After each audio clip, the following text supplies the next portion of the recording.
Ahoj lidi, já vás tady vítám u mýho prvního let's play ze hry Family Guy The Quest for Stuff, neboli Griffinovi. A co je tohle hra celkově? Jak bych to řekl, prostě máte různé postavy z Griffinu, asi 100% snad někdo zná Mort tady Stevie, ale tak k tomu se ještě dostanu. Lois a tak dále, tady by někde měl být. Tady je Joe a Peter. A co vlastně v téhle hře vlastně jde? Plníte tady jakože různý úkoly a potom za ně dostáváte různé odměny, stavíte nové budovy a tak dále. Často jednou vlastně vždycky se tady po nějaké době střídají eventy. To je, počkejte, tohleto. A máte tady třeba různé odměny, když vyplníte nějaký tyhle, jak se tomu říká, trofeje. Musíte mít určitý počet těch trofejí a potom se vám otevřou nový takhle věci. Blbost. Tohle jsou nějaké věci, co se dají koupit, jakože... A tohle je blbost. A tohle ještě větší. A tady vlastně, no asi jednou za 3 měsíce se to změní na něco třeba jiného zase. A tak. A můžete si částečně tady otevírat i třeba nové postavy. Tady se jmenuje Ron Perlman a tohle něco druhého. Já už mám tuhle skenu otevřenou. Jo a jinak, tohle jsou ty perly, teda ty mušle, tomu se říká clans. A to je tady taková ta hodnota, že prostě si tím můžete skipovat questy a takový. A to esko, nebo prostě je to stříbrný, tak to jsou peníze, za který si můžete kupovat budovy, který tady ukážu. Tady třeba. A potom tady dále tenhle ten Al Harrington, kde si můžete otevírat nový vzhledy těch daných lidí. A co bych ještě řekl, abyste věděli, tohle není úplně od začátku ta hra, já už to mám rozehraný a řekla jsem si, že to je prostě na nic, abych se to hrálo zase od znova. Tak to hraju takhle teda.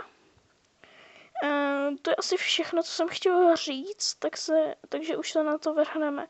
Já tady teďka plním tenhle úkol a to je o tom, že prostě musím udělat tenhle úkol a potom se dostanu do další už oblasti.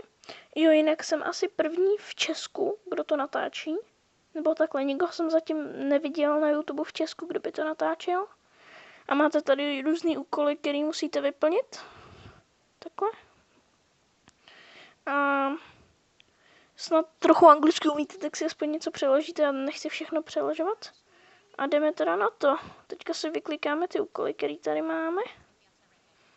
Jo a ještě tyhle ty cápci, který jsou, tak ty na ty, když takhle kliknete, tak oni takhle zmizejí a dají vám tyhle baterky a ty vám jsou k tomu, že si můžete kupovat většinou třeba tady nějaký ty budovy taky.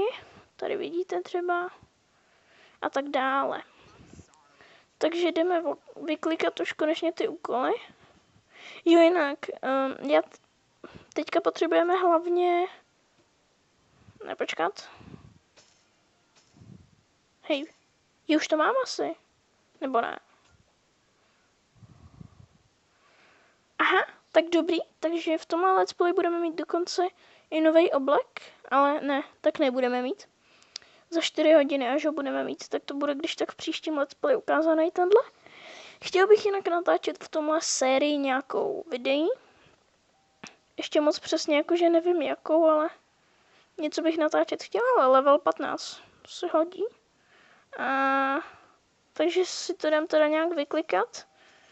Vyplnit nějaký úkoly, pokud možno. Bude. Opa. Jinak se budu třeba, že budu dávat stříže, třeba, že natočím, jak nějaký úkol dám a potom jak ho ukončím, jakože když se nějaký bude třeba důležitější trošku. Když nebude důležitý, tak bude vidět až v dalším videu.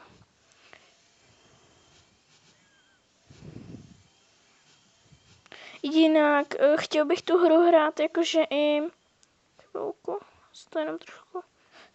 Chci tu hru hrát i jakože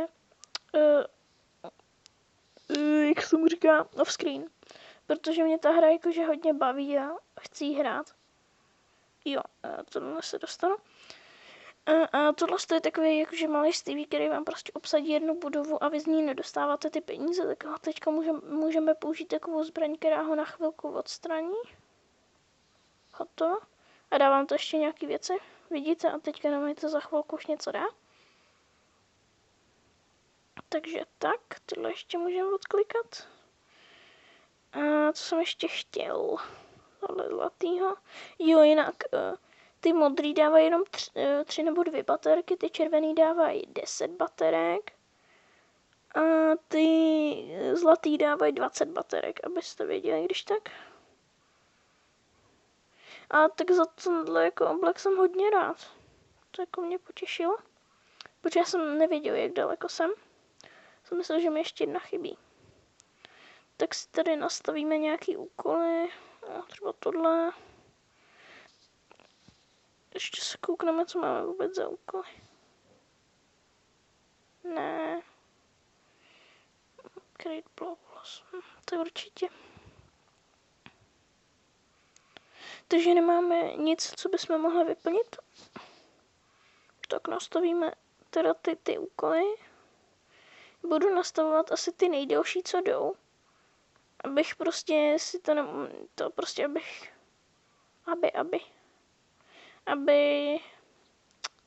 aby se prostě viděl v dalším videu, abych dostal hodně, abych měl třeba na nový věci a tak. Jinak off-screen teda asi se stane to, že bude tady přibude tohle nový celý, že se tohle odkryje. A když se to odkryje, tak to bude vypadat potom takhle, že se to dá otevřít normálně. Že prostě na to kliknete a máte, že to něco trvá a toto. A já si tohle za chvilku budu mít otevřený přibližně ráno někdy. Někdy ve 4 ráno asi. Jo. A počkat. Tak to by nastavíme quest. Jinak to je úplně na nic, že mně se třeba stává, že mám ho úplně na druhý konci mapy, někde třeba tady. A on má třeba úkol tady. A on, než tam dojde, tak ono to furt čeká, až tam dojde a až potom se ten úkol pustí. A vy, když to dáte, tak už ho nemůžete přesunout tam. Vidíte? To je takový prostě fakt na nic, no. Jinak asi budete vidět, kam jakože dávám prst. Protože, jo, asi to uvidíte ve videu. Já ještě nevím. Co bych ještě teda tak řekl? Že bych teda natáčet z toho sérii nějakou, jakože která by byla, nevím, třeba každý den video, nebo tak něco. Bylo by třeba krátký, nějaký 10minutový, ani ne, ale prostě by byly. Nebo bych mohl, no ještě uvidíme, jak to bude celý. Takže se nedivte, kdybych prostě natočil další video a bylo by tam třeba o 1000 víc peněz, nebo tak něco. Takže tak. Jinak nějaký věci máte tady třeba animovaný, třeba tohle budka zmizí jen tak. Tohle auto jen tak. A takový prostě. Je to hodně, jako pro mě to hodně baví. Tady se můžete kouknout, co mám zatím za všechno postavy. Kdo zná nějak víc Griffinovi, tak pochopí. Tohleto. Si to když tak nějak, já nevím, stopněte nebo tak něco. Ten tak rychle projedu. Tady jsou ty věci, které jste si prostě nakoupili na sebe. Takže tak. To bychom měli. Jenom jinak, proč se divíte, že třeba mám tady furt, se mi to odklikává. To je tím, že tady se mi to dává každou půl minuty. A tohle je asi všechno k tomuhle prvnímu mému videu z téhle hry. A já doufám, že se vám tohle video bude líbit. A to je asi všechno, takže ještě se fakt koukám, jestli tady něco nemáme. Já vím, že jsem vám o té hře toho moc neřekl. Ale do popisu dám ještě, na tuhle hru vyšel i takový trailer, co se stane před, jakože to město, když začnete, tak máte naprosto celý zničený. Tady vidíte třeba, tady je Stevie a tak dál. Takže to máte celý zničený a musíte si to poodemykat. Já vám tam dám do popisu videa ten trailer na tu hru, kde prostě uvidíte, co se tam stane vůbec. A to je teda asi všechno, co bych k tomuhle řekl. Ještě nic nemám, takže OK. Takže doufám, že se vám tohle video líbilo a to je ode mě teda asi všechno. Takže ahoj.